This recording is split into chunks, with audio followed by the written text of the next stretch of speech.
strength in the air.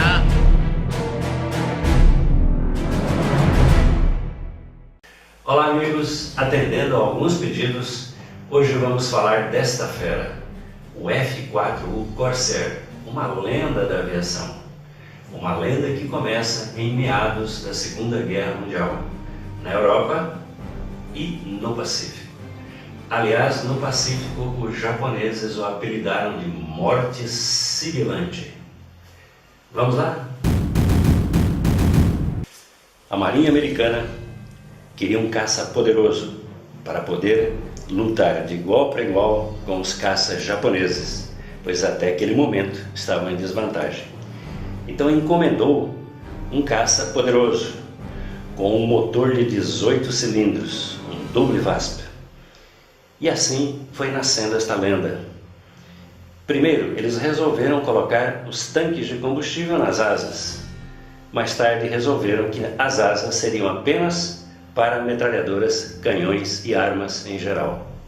Então trouxeram os tanques para trás do motor e ele foi ficando com o nariz muito comprido.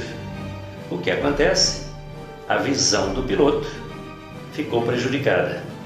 Como este avião deveria aterrissar em porta-aviões, a Marinha achou que ele não era um avião ideal para porta-aviões, que ele tinha este problema crítico. Portanto, vetou a utilização deste avião em porta-aviões. Muitos desses aviões, mais de 2.000, foram para a Inglaterra. E os ingleses não tiveram dúvida, fizeram com que eles fossem utilizados nos seus porta-aviões. E tiveram sucesso. Muito bem, então os pilotos ingleses acabaram mostrando para os americanos como se poderia fazer para pousar em segurança com o Corsair num porta-aviões. Assim sendo, a Marinha Americana acabou aceitando o Corsair nos seus próprios porta-aviões. No primeiro momento, os Corsairs americanos foram para o Corpo de Fuzileiros Navais, os famosos Mariners americanos, que lutaram por todo o Pacífico. Muito bem, este avião, quando chega na batalha, não havia muitos caças rivais, então ele começa a ser adaptado para ataque ao solo, utilizando vários tipos de armas, bombas de napalm, bombas incendiárias, foguetes, canhões, etc. Muito bem amigos, motor poderoso, pesado, permite uma hélice grande, a maior da época, 4 metros e 4 centímetros. Mas uma hélice grande pode tocar o solo na hora da aterrissagem ou decolagem. Por isso, precisariam de um trem de pouso muito grande, o que não é bom, porque ele se torna frágil. Então, inventaram esta asa, talvez copiada do Stuka, de gaivota invertida. Assim, o trem de pouso não precisaria ser tão longo e ficaria mais resistente. Muito bem, mas se o motor é pesado, o avião é pesado, tem blindagem, é um avião reforçado, eu preciso de uma superfície alar maior. Isto é bom, porque tendo esta asa enorme, ele consegue maior manobrabilidade e ao mesmo tempo consegue voar mais lento, o que é bom para aterrissar em porta-aviões.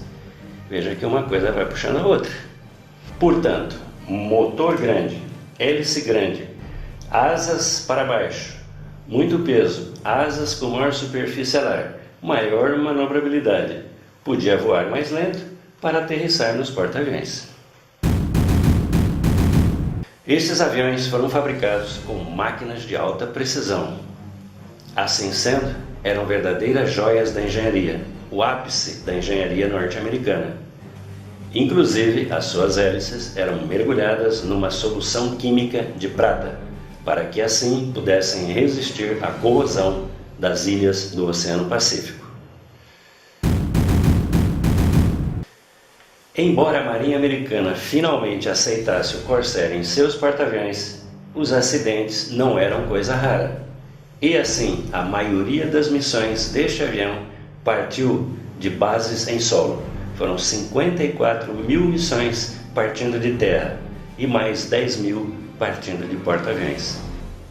Segundo os registros oficiais norte-americanos, os Corsair abateram 2.140 aviões japoneses e perderam apenas 189, o que dá um índice de uma perda para cada 11 abates do inimigo. 1 para 11, nada mal, mas são dados do governo norte-americano.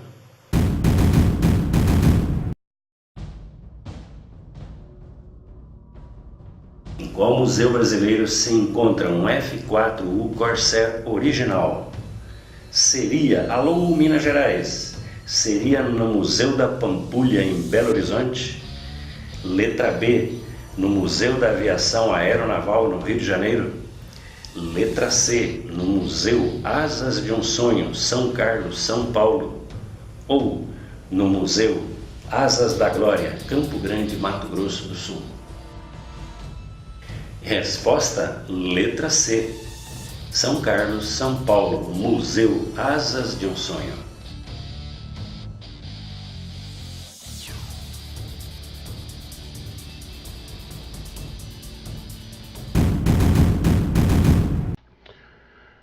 Fala galerinha, Armored aqui. Vamos dar uma olhada aí no Corsair, né, o F-4U. O primeiro avião que nós temos aqui é o F-4UA. Basicamente, do F-4UA até o F-4UD foram bem poucas as mudanças. Todos eles vinham com 6 metralhadoras .50, o motor Pratt & Whitney característico, né? Um motor muito potente para aquela época, e o visual único do Corsair, né? Com as asas de gaivota. Essas asas aqui foram feitas justamente para evitar que a hélice do avião tocasse o chão, né? Então, esse era o olhar característico do Corsair, né? Duas coisas interessantes que eu achei nesse avião. Primeiro, que o tanque de combustível, ao invés de ficar no local característico dos outros aviões, que era geralmente nas asas ou então no centro do avião, no Corsair ele ficava logo à frente do cockpit. Aqui o sistema de resfriamento de óleo, e a versão A em particular tinha 2 pequenos tanques no meio das asas, né? A versão D já não tinha os tanques de combustíveis nas asas, e o tanque de combustível no centro era um pouco maior, né? Então eles substituíram esses dois e o tanque central ficou um pouco maior, conseguindo carregar bastante combustível.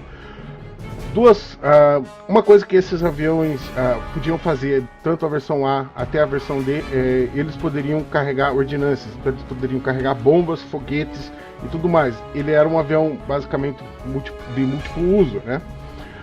Mudou isso na versão C, né?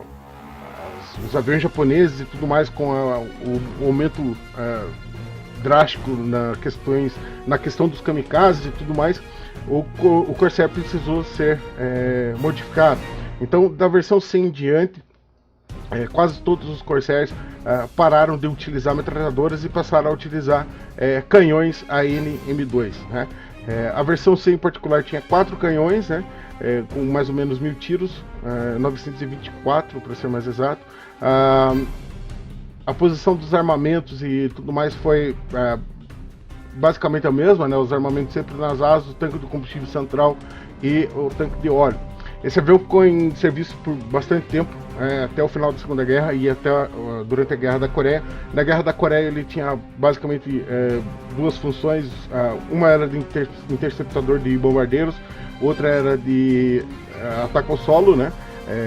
Foram feitas mudanças no motor Pratt & Whitney, justamente para que o avião pudesse carregar ordnances, bombas, foguetes e tudo mais, e também ter um bom desempenho em qualquer altitude, né? Esse avião basicamente era superior aos aviões japoneses em grande altitude. Em baixa altitude, geralmente os aviões japoneses tinham um desempenho melhor. E aí isso foi alterado nos aviões na versão N, no F-4U-5, que foi a última versão a servir na Coreia. Ele já tinha um bom desempenho em qualquer tipo de altitude. Beleza, galera? Então, muito obrigado aí, professor João, novamente pelo convite, e a gente se vê numa próxima. Um abraço para todo mundo, valeu, falou, fui!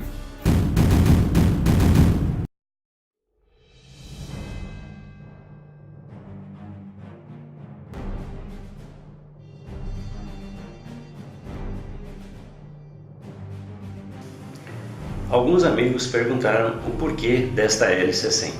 É para imitar o movimento do motor do avião. Nós pegamos um plástico transparente, plano, e pintamos. Neste caso não, nós usamos grafite para ficar mais fino, para ficar impressão de movimento. O plastomodelismo é isto, você sempre está procurando novas formas, novos materiais, novas maneiras de produzir o seu equipamento. Eduardo do Armamento Corps, muito obrigado. E aos amigos do Colecionadores, continue nos prestigiando. Precisamos crescer, voar cada vez mais alto. Um abraço.